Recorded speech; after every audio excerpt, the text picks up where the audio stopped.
Leo, hi! Welcome to Mr. Queen PH. Titignan natin kung ano yung energies for you ngayong June 2026. General reading, pwede kang makarelate, pwedeng hindi. Just take what resonates. Another reminder, I will not message you or follow you para mag-offer ng services. So, mag-ingat kayo sa mga fake accounts and scammers. Kung gusto nyo ng private reading, just go to my website, mrqueenph.com, or you can book directly sa aking calendar, link on the description or comment section, or kung nagugulhan kayo, just email me, mrqueenph@gmail.com. Okay. Let's see. Leo. What is the energy for Leo ngayong June 2026? Synergy. Oh, this is an extra energy, electrifying. Oo. So, I think mas magiging excited sa maraming bagay ngayong June. Especially that in astrology, ang transits natin, Jupiter is entering the sign of Leo. Jupiter is about expansion, abundance. So, mas magiging, creative, or mas mag-explore ka. And itong energy mo na to will be rewarded. So, kung ano man yung mga plans mo, gusto mo i-pursue, projects, whatever that is, this is going to be rewarded. May makikita ka kaagad na resulta para sa'yo.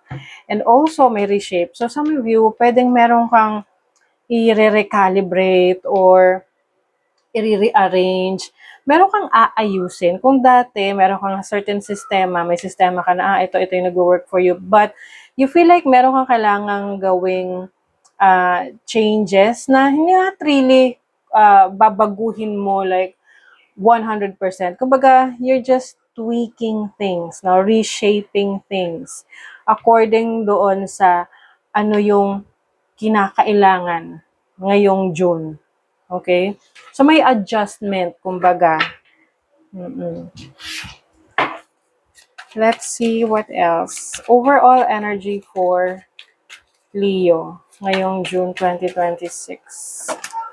Emperor, o diba? Leadership. You're going to be a leader. Or yung iba sa inyo, i-embody mo yung pagiging responsible for your own life, no? Kumbaga, ikaw yung responsable sa mga decisions mo, sa mga gusto mong gawin. Ayan. You have this leadership qualities. Oo, wait lang at maingay ang ating background. Pasensya na kayo dyan. Okay. So, overall energy, the Emperor, maaring mas may plano ka ngayon, mas meron kang direction. This is also about structure sa buhay mo. Pwedeng yung iba sa inyo, may i-assume kayo na leadership role. Kayo ay magli-lead kayo ng isang grupo, or merong promotion sa inyo. Your challenge is the Six of Swords. Ayan. So, yung challenge sa inyo, yung new direction na tatahakin nyo. Oo.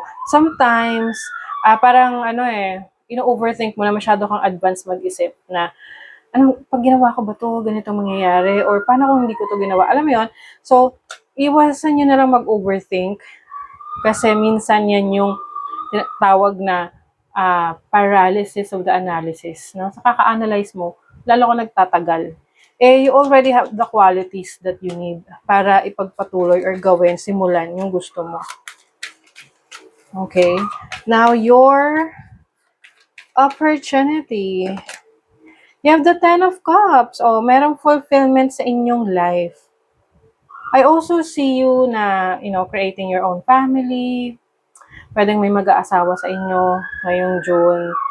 Or, magsasama na kayo ng partner mo. I also see you, reuniting with a family member. So, pwedeng yung matagal mo hindi nakikita, nakakausap for some reasons, na family member mo, loved ones, or even friends na malapit sa'yo as like a family. Pwedeng magkakaroon ng reunion, you will be meeting again with this person or a family member. Wow, okay, your blessing is the Death card. The Death card is about transition, transformation, endings, new beginnings. Mm-mm. So I feel like this is a major transition for you, especially kung pagdating sa career mo, meron kang mga gustong baguhin, may mga gusto kang simulan. And then, pagdating naman sa yung relationship, possible na you are entering a new chapter in your life when it comes to relationship. You want to start your own family.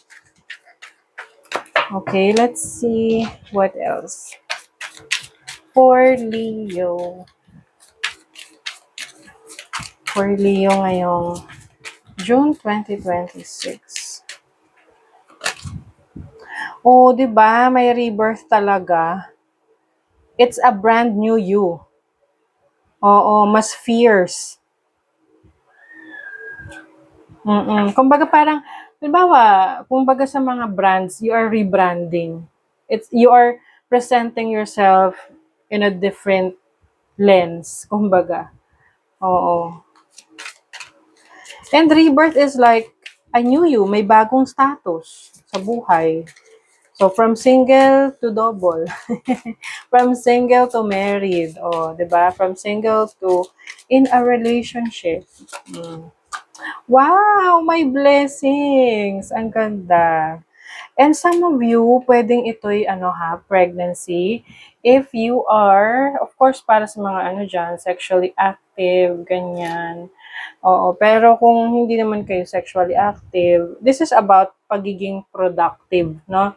Ibig sabihin, mas marami kang magagawa, mas marami kang ma-accomplish, mas energetic ka ngayong June.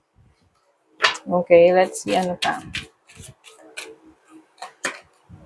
Wow, you have the freedom that you need, the freedom to explore the unknown. Oh, meron kang susi. Some of you, kung meron kang mga naging problema in the past, ngayon masusolusyonan mo na yan. Hawak mo na ang susi para sa tagumpay. 'Di ba? Ganda. Let's see what else. O yung iba sa inyo, pwede ang blessing ninyo may kinalaman sa susi. O 'di ba? Susi ng sasakyan, susi ng bahay, o yan, if you are manifesting that. Let's see. Escapist, come home to yourself. Oh, ito yung pagbabalik sa iyong sarili. Kung dati may mga bagay kang iniwasan, kasi pwedeng hindi ka ganun ka nagtitiwala sa sarili mong kakayanan, ngayon babalik yung kumpiyansa mo sa sarili mo Na, okay, this is who I am, this is who I can be. So, you are coming home to yourself. Okay? So, that is your reading, Leo. Thank you so much. See you again.